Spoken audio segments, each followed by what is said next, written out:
ಪತ್ರಿಕಾಗೋಷ್ಠಿ ಮುಖ್ಯವಾಗಿ ಇದೊಂದು ಬುದ್ಧಿವಂತರ ಜಿಲ್ಲೆಯ ಒಂದು ಪ್ರಕರಣ. ಬುದ್ಧಿವಂತ ಪತ್ರಕರ್ತರು ಗಮನಿಸಬೇಕಾದ ಒಂದು ವಿಷಯ ಕೂಡ. ಬುದ್ಧಿವಂತರ ಜಿಲ್ಲೆಯ ಬುದ್ಧಿವಂತ ಪತ್ರಕರ್ತರು ಲೆಕ್ಕಾಚಾರದಲ್ಲಿ ಕಾಂಗ್ರೆಸ್ ಬಿಜೆಪಿಯ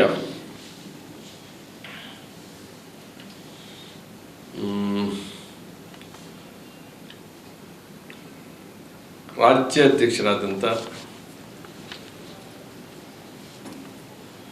ನಳಿನ್ ಕುಮಾರ್ ಕಟೀಲ್ ಅವರು ಅವರ ಸ್ನೇಹಿತರ ಜೊತೆ ಮಾತಾಡ್ತಾ ರಾಜ್ಯದಲ್ಲಿ ರಾಜಕೀಯ ಬದಲಾವಣೆ ಆಗುತ್ತೆ, ಮುಖ್ಯಮಂತ್ರಿಯ ಬದಲಾವಣೆ ಆಗುತ್ತೆ, ಏನಾದರೂ ನೀವು ಕೊಡುವಂಥದ್ದಿದ್ರೆ ನಂತರ ಕೊಡಿ, ಅದು ಏನು ಅಂತ ತಾವೇ ಅರ್ಥ ಮಾಡಿಕೊಳ್ಬೇಕು. ಯಾವ ಗುತ್ತಿಗೆದಾರರ ಜೊತೆ ಅವರು ಮಾತಾಡೋದು, ನೀವು ಕೊಡುವಂಥದ್ದನ್ನು ಈಗ ಕೊಡಬೇಡಿ. ಅಂದರೆ ಈ ರಾಜ್ಯದಲ್ಲಿ ಯಾವ ಮಟ್ಟದ ಭ್ರಷ್ಟಾಚಾರ ಇದೆ ಅನ್ನೋದನ್ನು ಪರೋಕ್ಷವಾಗಿ ಬಿಜೆಪಿ ಅಧ್ಯಕ್ಷರು ಒಪ್ಪಿಕೊಂಡಾಗೆ ಆಗಿ ಆ ನಂತರದ ಬೆಳವಣಿಗೆ ಬಹುಶಃ ಇದು ನಮಗೆಲ್ಲ ಬುದ್ಧಿವಂತರ ಜಿಲ್ಲೆಯ ಬುದ್ಧಿವಂತ ಪತ್ರಕರ್ತರಿಗೂ ಕೂಡ ಒಂದು ಸವಾಲು. ಇದು ನನ್ನ ಧ್ವನಿಯಲ್ಲ, ಯಾರೋ ಮಿಮಿಕ್ರಿ ಮಾಡಿದ್ದಾರೆ ಅಂತ ಹೇಳಿದ್ರು. ಅಷ್ಟಕ್ಕೆ ನಿಲ್ಲಿಲ್ಲ. ಈ ಜಿಲ್ಲೆಯ ಎಲ್ಲ ಶಾಸಕರ ನಿಯೋಗ ಪೊಲೀಸ್ ಆಯುಕ್ತರ ಹತ್ರ ಹೋಗಿದ್ದಾರೆ, ಇದನ್ನು ತನಿಖೆ ಮಾಡಬೇಕು ಅಂತೇಳಿ. 15 ವರ್ಷ ಲೋಕಸಭಾ ಸದಸ್ಯರಾಗಿ 15 ವರ್ಷ ಅವರು ಲೋಕಸಭಾ ಸದಸ್ಯರಾಗಿ ಕೆಲಸ ಮಾಡಿದಂಥ ನಳಿನ್ ಕುಮಾರ್ ಕಟೀಲ್ ಧ್ವನಿಯನ್ನೇ ಅದು ಮಿಮಿಕ್ರಿಯ ನಿಜವಾದ ಧ್ವನಿಯ ಅಂತ ತಿಳ್ಕೊಳ್ಳಿಕ್ಕೆ ಸಾಧ್ಯವಾಗದಂಥ ಶಾಸಕರು ನಮ್ಮಲ್ಲಿದ್ದಾರೆ. ಅವರು ಜನರ ಧ್ವನಿಯನ್ನು ಕೂಡ ತಿಳ್ಕೊಳ್ಳಿಕ್ಕೆ, ಅವರ ಸ್ಪಂದನವನ್ನು ತಿಳ್ಕೊಳ್ಳಿಕ್ಕೆ ಸಾಧ್ಯ ಖಂಡಿತ ಇಲ್ಲ ಅವರ ಕ್ಷೇತ್ರದಲ್ಲಿ. ಅವರ ಅದೇ ಲೋಕಸಭಾ ಸದಸ್ಯರ ಹೇಳಿದ್ದ ಧ್ವನಿಯನ್ನ ಅದು ಅವ್ರದೇ ಧ್ವನಿಯ ಅಥವಾ ಮಿಮಿಕ್ರಿ ಮಾಡಿದ್ದು ಅಂತ ತಿಳ್ಕೊಳ್ಳಲಿಕ್ಕೆ ಆಗದೇ ಇರತಕ್ಕಂಥ ಶಾಸಕರು. ಬಹುಶಃ ನನಗೆ ಅವ್ರ ಬಗ್ಗೆ ಇದು ಅನ್ನಿಸ್ತದೆ, ಕನಿಕರ ಅನ್ನಿಸ್ತದೆ. ಬಹುಶಃ ಇಷ್ಟು ತಿಳುವಳಿಕೆ ಸಾಧ್ಯ ಆಗದಂಥ ಶಾಸಕರು ಜನರ ಸ್ಪಂದನವನ್ನು ಮಾಡಲಿಕ್ಕೆ ಸಾಧ್ಯ ಇದೆ ಅನ್ನೋದೊಂದು ಪ್ರಶ್ನೆ.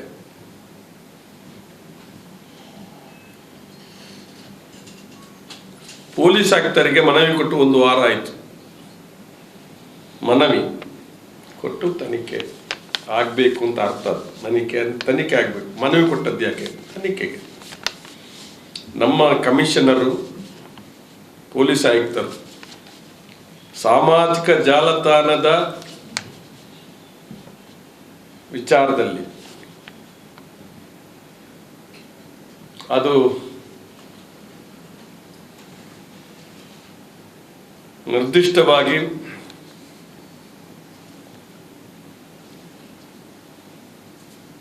ಪತ್ತೆ ಮಾಡುವಲ್ಲಿ ಬಹುಶಃ ಹಿಂದಿನ ಕೆಲವು ಸಾಮಾಜಿಕ ಜಾಲದ ಪ್ರಕರಣಗಳನ್ನು ಕೆಲವು ಜನ ಬಂಧನ ಕೂಡ ಮಾಡಿದ್ದಾರೆ. ಅವರು ಎಕ್ಸ್ಪರ್ಟ್ ಇದ್ದಾರೆ. ನಮ್ಮ ಕಮಿಷನ್ ಭಾಳ ಎಕ್ಸ್ಪರ್ಟ್. ಸಾಮಾಜಿಕ ಜಾಲತಾಣದಲ್ಲಿ ಯಾರಾದರೂ ಪ್ರಕರಣ ಇದ್ದರೆ ಅದನ್ನು ಹಿಡಿಯುವುದರಲ್ಲಿ ಭಾಳ ಎಕ್ಸ್ಪರ್ಟ್ ಇದ್ದಾರೆ. ಕೆಲವು ಜನರನ್ನು ಒಳಗೆ ಹಾಕಿದ್ದಾರೆ. ಎಕ್ಸ್ಪರ್ಟ್ ಅವರು. ಅವರಷ್ಟು ಎಕ್ಸ್ಪರ್ಟ್ ಸದ್ಯಕ್ಕೆ ಯಾರು ಇರಲಿಕ್ಕೆ ಸಾಧ್ಯ ಇಲ್ಲ. ಆ ಎಕ್ಸ್ಪರ್ಟ್ ಪೊಲೀಸ್ ಆಯುಕ್ತರಿಗೆ 1 ವಾರ ಆದರೂ ಕೂಡ ಅದು ತನಿಖೆ ಮಾಡಿ ಅದನ್ನು ಕಂಡುಹಿಡಿಯಲಿಕ್ಕೆ ಆಗಿಲ್ಲ. ಎಕ್ಸ್ಪರ್ಟ್ ಪೊಲೀಸ್ ಆಯುಕ್ತರಿಗೆ ಅವರು ಸಾಮಾಜಿಕ ಜಾಲತಾಣದ ತಪ್ಪುಗಳನ್ನು ಕಂಡು ಹುಡುಕುವಲ್ಲಿ ಅವರು ಭಾಳ ನಿಸ್ಸೀಮರು, ಬುದ್ಧಿವಂತರು.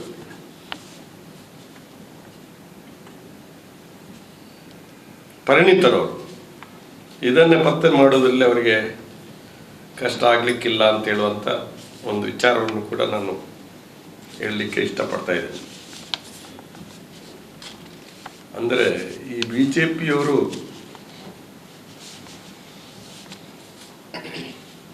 ಏನಾದ್ರು ತಪ್ಪು ಮಾಡಿದರೆ ಇದಕ್ಕೆ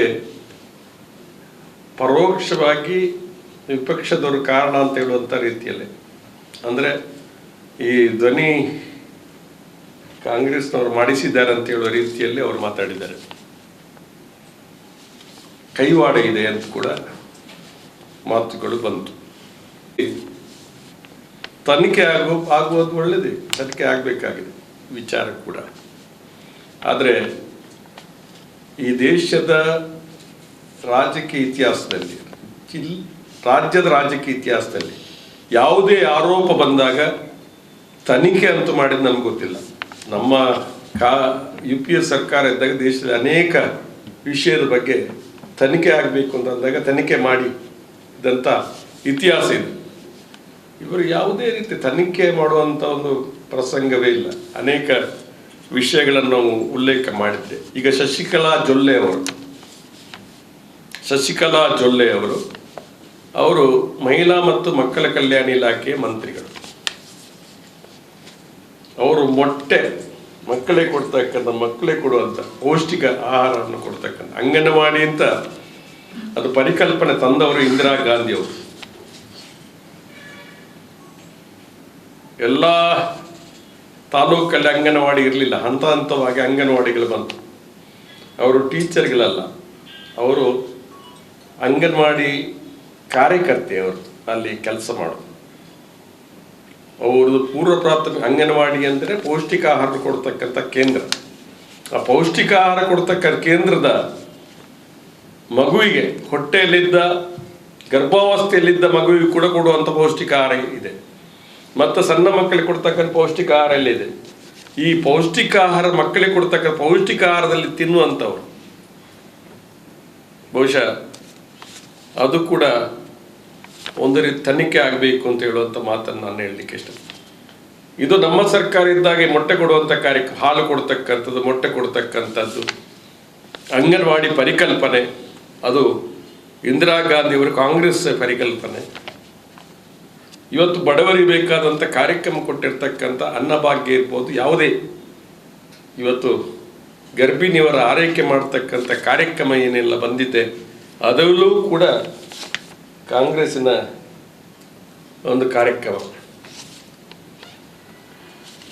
ಇವತ್ತು ಅದರ ತನಿಖೆ ಕೂಡ ಆಗಬೇಕು ಅಂತೇಳಿ ನಾನು ಈ ಸಂದರ್ಭವನ್ನು ಉಪಯೋಗ ಮಾಡಿಕೊಂಡು ನಾನು ಸರ್ಕಾರವನ್ನು ಒತ್ತಾಯ ಮಾಡ್ತಾ ಇದ್ದೇನೆ.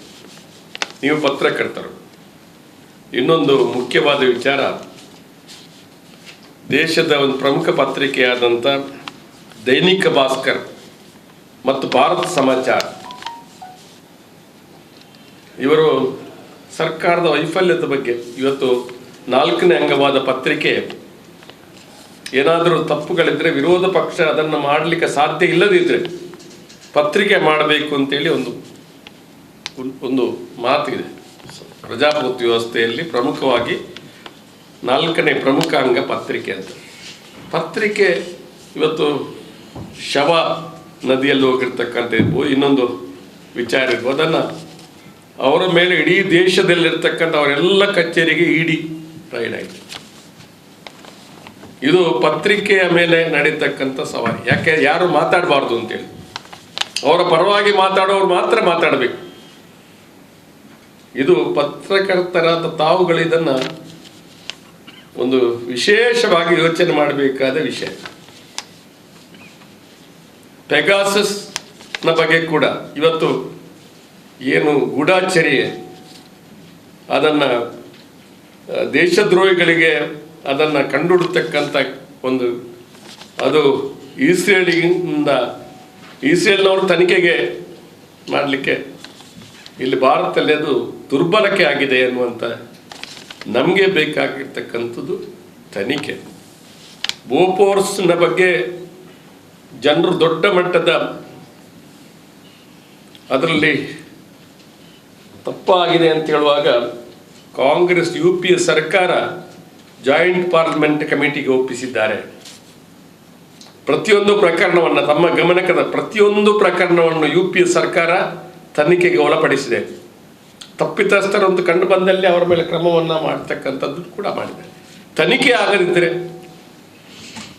ಅದು ಯುದ್ಧದ ಟ್ಯಾಂಕರ್, ರಫೇಲ್ ಯುದ್ಧ ವಿಮಾನದಾಗೆ ಅದು ಕೂಡ ಯುದ್ಧದ ಟ್ಯಾಂಕರ್, ಅದನ್ನು ತನಿಖೆ ಮಾಡಬೇಕು ಅಂತ ತನಿಖೆ ಮಾಡಿದ್ದಾರೆ. ಹಾಗೆ ರಫೇಲನ್ನು ತನಿಖೆ ಮಾಡಲಿಕ್ಕೆ ಅವರಿಗೆ ಆಗುವುದಿಲ್ಲ, ತನಿಖೆ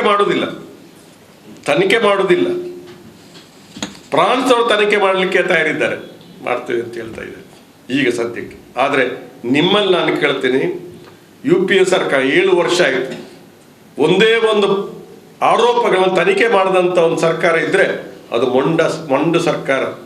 ರಾಜ್ಯದಲ್ಲಿ ಕೂಡ ಹಾಗೆ ನಮ್ಮ ಸರ್ಕಾರ ಇದ್ದಾಗ ಕೇಂದ್ರದಲ್ಲಿ BJP NDA ಸರ್ಕಾರ ಇದ್ದಾಗ 7 CBI ತನಿಖೆಯನ್ನು ಕೊಟ್ಟಿದ್ದಾರೆ ನಮ್ಮ ಸರ್ಕಾರ ರಾಜ್ಯದಲ್ಲಿ ಅಧಿಕಾರದ. ಆದರೆ ನಮ್ಮ ದೇಶದಲ್ಲಿ ನಮ್ಮ ಸರ್ಕಾರ ಇದ್ದಾಗ UPA ಸರ್ಕಾರ ಒಂದೇ ಒಂದು ಕೊಟ್ಟಿಲ್ಲ. ಯಾಕೆಂದರೆ UPA ಸರ್ಕಾರ ಇದೆ, ಕೊಡಲಿಕ್ಕೆ ಆಗುವುದಿಲ್ಲ ಅಂತ ಇದೇ ಯಡಿಯೂರಪ್ಪನವರು ಹೇಳಿದ್ದಾರೆ. ಆದ್ದರಿಂದ ನಾವು ಇವತ್ತು ತನಿಖೆ ಮಾಡೋದಿಲ್ಲ, ಯಾವುದನ್ನು ಕೂಡ ತನಿಖೆ ಮಾಡಬೇಕು. ಜೊಲ್ಲೆ ಪ್ರಕರಣ ಇರ್ಬೋದು, ಪ್ರತಿಯೊಂದು ಪ್ರಕರಣ ನಾನು ಈಗ ಹೇಳಿರ್ತಕ್ಕಂಥ ತನಿಖೆ ಆಗಬೇಕು ಅಂತ ನಾನೊಬ್ಬ ಇಲ್ಲಿ ಒಬ್ಬ ಜಿಲ್ಲೆಯ ಒಬ್ಬ ಸಾಮಾಜಿಕ ಬದುಕಲ್ಲಿರ್ತಕ್ಕಂಥ ವ್ಯಕ್ತಿಯಾಗಿ ನಾನು ತಮ್ಮ ಮೂಲಕ ಸರ್ಕಾರವನ್ನು ವಿನಂತಿ ಮಾಡಿಕೊಳ್ತಾ ಇದ್ದೇನೆ.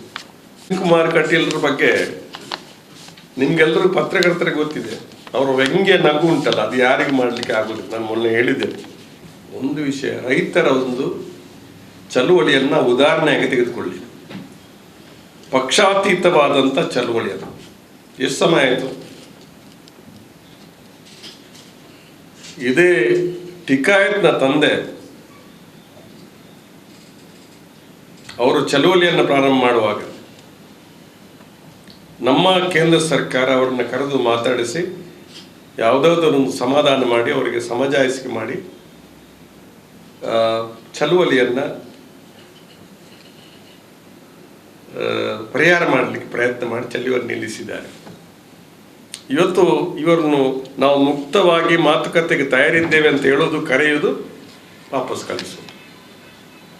ಆದ್ದರಿಂದ ಹೋರಾಟ ಯಾವ ಹೋರಾಟದಿಂದ ಆಗಿದೆ ಅಂತ ಹೇಳಿದ್ರೆ ಈ ಹೋರಾಟಗಳು ಕೂಡ ಸಾಧ್ಯವಾದಷ್ಟು ಮಟ್ಟಿಗೆ ಆಗಿದೆ. ಇವತ್ತೇನು ಹೇಳ್ತಾರೆ, ಲೋಕಸಭೆಯಲ್ಲಿ ಮಾತಾಡದಿದ್ರೆ ಲೋಕಸಭೆ ನಡೆಸಲಿಕ್ಕೆ ಬಿಡೋದಿಲ್ಲ ಅಂತ ಬರ್ತದೆ. ಪೆಗಾಸಸ್ ಅನ್ನುವಂಥ ವಿಷಯ ಉಂಟಲ್ಲ, ಅದು ಸಣ್ಣ ವಿಷಯ ಅಲ್ಲ. ಇವತ್ತು ಬೇರೆ ದೇಶ, ಇಲ್ಲಿ ಮಾತ್ರ ಇದರ ವಿರುದ್ಧ ಪ್ರತಿಭಟನೆ ಆಗ್ತಾ ಇಲ್ಲ, ಜಗತ್ತಿನ ಬೇರೆ ಬೇರೆ ದೇಶದಲ್ಲಿ ಪ್ರತಿಭಟನೆ ಆಗ್ತಾ ಇದೆ. ಇವತ್ತು ಇಸ್ರೇಲ್ ತಮ್ಮ ದೇಶದಲ್ಲಿ ಇದರ ತನಿಖೆಗೆ ಒಳಪಡಿಸ್ತಕ್ಕಂಥ ಕೆಲಸ. ಇವತ್ತು ಭಾರತದಲ್ಲಿ ದೊಡ್ಡ ಪ್ರಮಾಣದಲ್ಲಿ ದುರ್ಬಳಕೆ ಆಗಿದೆ. ಇದು ಗಮನಕ್ಕೆ ಬಂದಾಗ ಸ್ವಯಂ ಪ್ರೇರಿತವಾಗಿ ಒಂದು ಸರ್ಕಾರ, ಒಂದು ಸಜೀವ ಸರ್ಕಾರ, ಜೀವಂತ ಇರತಕ್ಕಂಥ ಸರ್ಕಾರ, ಅದು ತನಿಖೆ ತೆಗೆದುಕೊಳ್ಬೇಕು. ಜೀವಂತ ಸರ್ಕಾರ. ಅನಿಲ್ ಅಂಬಾನಿ ಏನು ಎಕ್ಸ್ಪರ್ಟ್ ಅಲ್ಲ ರಫೇಲ್ ಯುದ್ಧ ವಿಮಾನ ತಯಾರು ಮಾಡಲಿಕ್ಕೆ. ನಮ್ಮ ಸರ್ಕಾರದ HAL ಕಂಪನಿ ಇತ್ತು, ಅದನ್ನು ಬಿಟ್ಟು ಒಬ್ಬ ಅವನು ಮುಖೇಶ್ ಅಂಬಾನಿ ಬೇಕಾದಷ್ಟು ಇದ್ದವನು, ಇವನು ಸ್ವಲ್ಪ ದಿವಾಲಿ ಹಂತಕ್ಕೆ ಬಂದಿದ್ದವನು. ಅವನಿಗೆ ಕೊಡಬೇಕಾದ್ರೆ ಅದಕ್ಕೆ ಏನು ಅರ್ಥ ಇದೆ? ಇವತ್ತು ತಾವು ಪ್ರಶ್ನೆಗೆ ನಾನು ಉತ್ತರ ನೋಡಿ, ಹೋರಾಟ ಮಾಡುತ್ತೇವೆ. ಹೋರಾಟ ಕೇವಲ ನಾನು ಹೇಳಿದೆ, ವಿಪಕ್ಷ ಮಾಡದೇ ಇರತಕ್ಕಂಥ ಕೆಲಸವನ್ನ ಬಹುಶಃ ಪತ್ರಿಕೆ ಮಾಡಬೇಕು ಅಂತ. ಇವತ್ತು ಬೋಫೋರ್ಸ್ ಹಗರಣ ಬಂದಾಗ ದೇಶದ ಪ್ರಮುಖ ಪತ್ರಿಕೆಯೊಂದು ಬಹಳ ದೊಡ್ಡ ಮಟ್ಟದ ಶಬ್ದನ ಮಾಡಿತು. ಅರುಣ್ ಶೌರಿ ಅವರು ಇದನ್ನು ಎತ್ತಿದ್ದಾರೆ. ಕಡೆಗೆ ಅವರು ಹೇಳ್ತಾರೆ, ನಮ್ಮ ಧ್ವನಿ ಈಗ ಕೇಳಿಸ್ತಾ ಇಲ್ಲ ಯಾರಿಗೂ. ಅವ್ರಿಗೆ ಅರುಣ್ ಶೌರಿ ಅವರೇ ಒಪ್ಪಿಕೊಂಡದ್ದು. ಅವರು ಇದ್ದಾಗ ಅರುಣ್ ಶೌರಿಗೆ ಒಪ್ಪಿಕೊಂಡನ್ನ, ನಾನು ಹಿಂದೆ UPA ಸರ್ಕಾರದ ಧ್ವನಿ ಕೇಳ್ತಾ ಇತ್ತು ಸರ್ಕಾರಕ್ಕೆ, ನಾನು ಈಗ ಧ್ವನಿ ಎತ್ತರೆ ಈ ಸರ್ಕಾರಕ್ಕೆ ಕೇಳಿಸ್ತಾ ಇಲ್ಲ ಅಂತ. ತಮ್ಮ ಪ್ರಶ್ನೆಗೆ ನನ್ನ ಉತ್ತರ ಅರುಣ್ ಶೌರಿ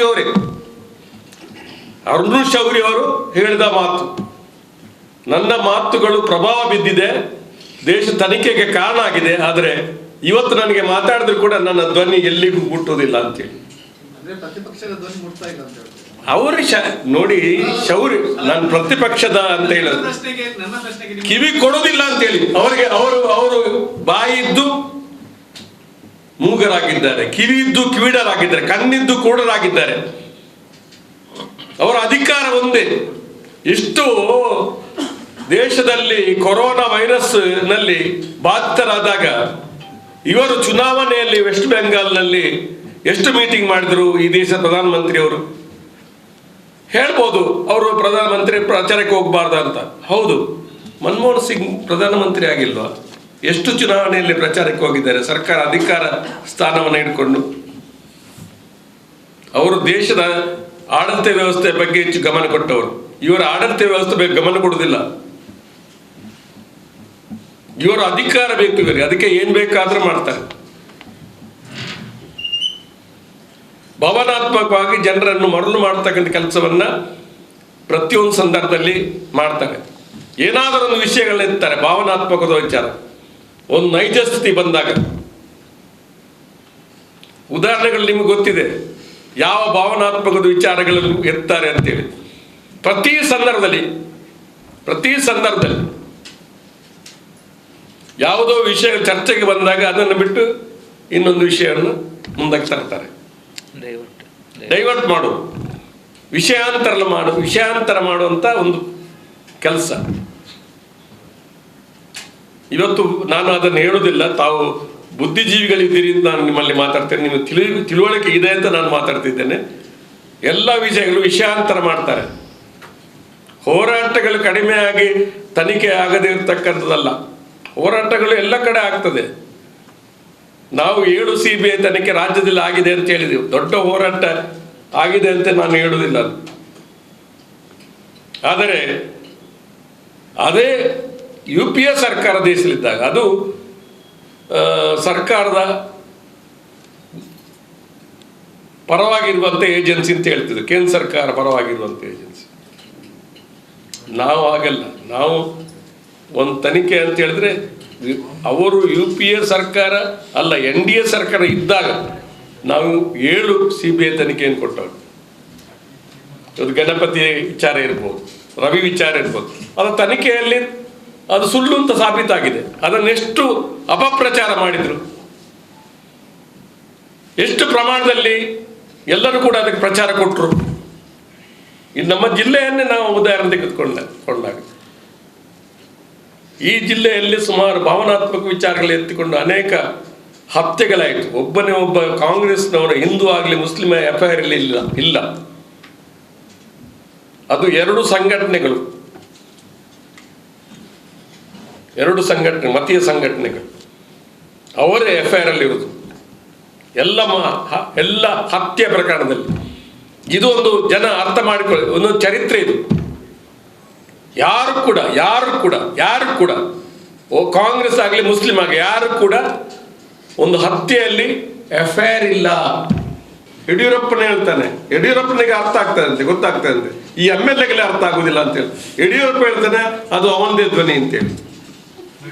ಆದ್ರೆ MLAಗಳಿಗೆ ಅರ್ಥ ಆಗುವುದಿಲ್ಲ. ಒಟ್ಟಿಗೆ ಇದ್ದಂತೆ MLAಗಳು, ಅದು ಆಶ್ಚರ್ಯ. ಎಲ್ಲರೂ ವೈರಲ್ ಮಾಡಿದ್ದಾರೆ. ವೈರಲ್ ಆಗ್ಬೇಕಾಗಿತ್ತು, ಆಗಿದೆ. ಧನ್ಯವಾದಗಳು.